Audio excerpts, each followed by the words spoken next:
Welcome back to the Core Cars News Tech Lab. Today we're taking a look at the brand new Roku OS 9. It's the newest Roku OS out there, currently rolling out to Roku players. Started about a week ago, will come to Roku TVs in early 2019. This is the Roku OS that was announced in early October 2018. We're finally seeing it. I was excited this morning. I finally have a Roku player with the update. Most of my players, including my Roku Ultras and Sticks, are on the Roku OS 8 supplement. The Roku Premier, though, that I got, the 2018 model, this is the Premier Plus, was updated today. So I'm very excited I get to show you the new Roku OS 9, all the bells and whistles that come with it. But I'll warn you right now, there's not a lot on the front end. You may not even notice when it updates, other than some additional features showing up in the settings.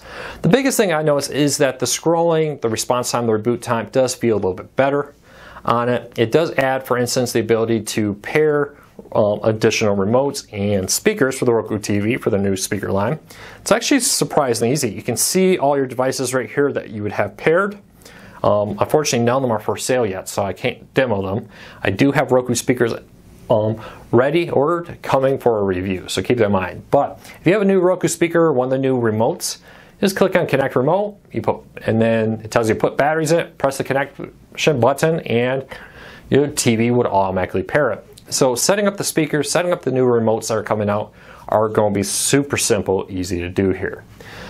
Past that, most of the features here are exactly the same. One of the things I noticed here is they do have a new feature called Control Other Devices. This is a one-touch feature here, which allows your Roku to tell your TV to switch its input to the Roku when you press any button. Now this is a cool feature. I've tested it out a little bit. It does need a newer TV that supports feedback from the HDMI port to send commands to the TV to say, hey, change your input to HDMI 3. With this, if you have it set up, you can now, if you press any button on your Roku remote, if your TV is not selected to that Roku input, it will automatically switch there. For the Roku players that have the new Roku remote, which have the power button for the TV and the volume, this adds an input control here to your Roku remote too. Now, if you don't want it, you're worried about kids bumping the remote and changing the input when you don't want them to, you just turn it off right there and now it won't do it. But it's a cool feature that your Roku can now communicate to your TV and say, hey, they press the home button, they press the OK button, switch over to this input and allow us to use it. Now, that's the big change there. Past that, there's not a lot to front end notice about it. There's some back end changes. Now, I already alluded to be faster. I'll do a quick demo of that. But one of the cool things here is Roku is doing a lot of under the hood changes. One of the biggest ones I think people notice is they're adding single sign-on support. For example, YouTube TV supports this. So you see I have YouTube TV here. If I were to open it up, sign in, many apps will now auto log into my YouTube TV if they support it. For instance, I first noticed this with Fox Sports Go, or I think it's just called Fox Sports now. I logged in a YouTube TV, never opened Fox Sports Go before. I installed it on a player, and wow, YouTube TV is already logged in. Got access to all the content I had with my YouTube TV. And now they're saying, hey, if you stream over a certain million streams a month, you have to support the Roku single sign-on feature. So look for smaller apps, maybe the TNT, TBS. I'm not sure which ones all support Roku single sign-on, but look for more of them to do that. And I'm not actually all that certain which streaming services support it. I know Roku and YouTube TV do. I'm not sure about PlayStation Vue or DirecTV Now or Sling at the moment. But with this becoming mandated for add-on ones, I wonder if like YouTube TV will also be mandated to support that. I haven't got a straight answer on that. Hopefully this means that all streaming services will now support Roku single sign-on. So if you sign on here, you're signed on with NBC, for example.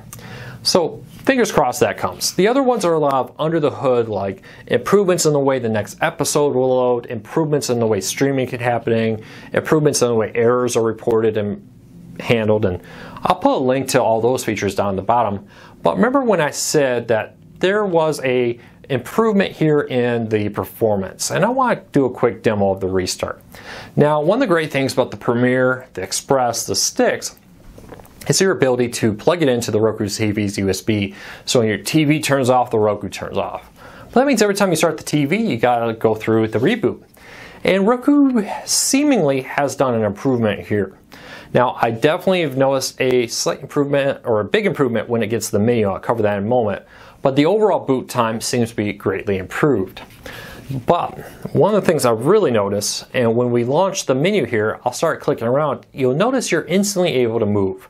It used to be like, oh, the Roku menu was here, and then it takes a second for it to actually start responding. But see how quick that was? So let me go click on Netflix. I'm already ready to stream. Let me go back to the home screen real quick. But you get the idea. A noticeable improvement in the performance of streaming or load time on here, which hopefully translates into better streaming. Haven't noticed that so much. Often though, when Roku rolls out OS updates, the apps need to update. One of the other features that's an example of this is Roku is mandating support for all their closed caption options. So Roku offers like closed captions always on, always off, on for replay, on for mute, which is a cool one. And Roku's mandating if you support closed captions through your Roku channel, you now have to offer the ability to, when the Roku TV is muted, that closed captions could be on, which I love. So I pick up the phone, I'm watching some football, I mute the TV, now the closed captions appear, I unmute the TV, the closed captions go away.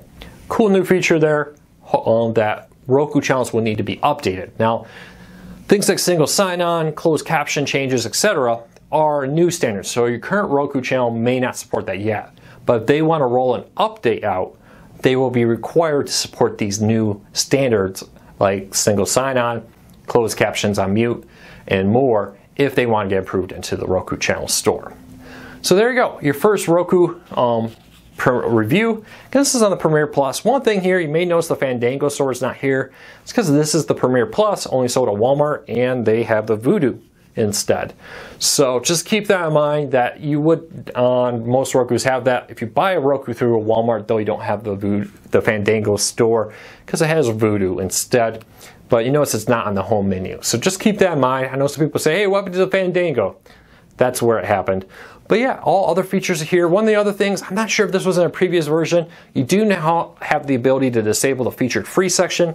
This is the section that takes all the content from all the different Roku channels out there that's for free content, and allows you to watch it right here. Like for instance, I'm looking at The Simpsons.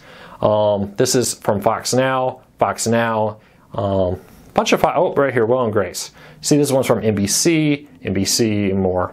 So you see ABC, some content. So it takes other content from Pluto TV, right here, Nosy, which is got a ton of stuff like Family Feud and all kinds of classic ones like Blind Date, Sally, and more. Classic TV, the Roku channel is on here.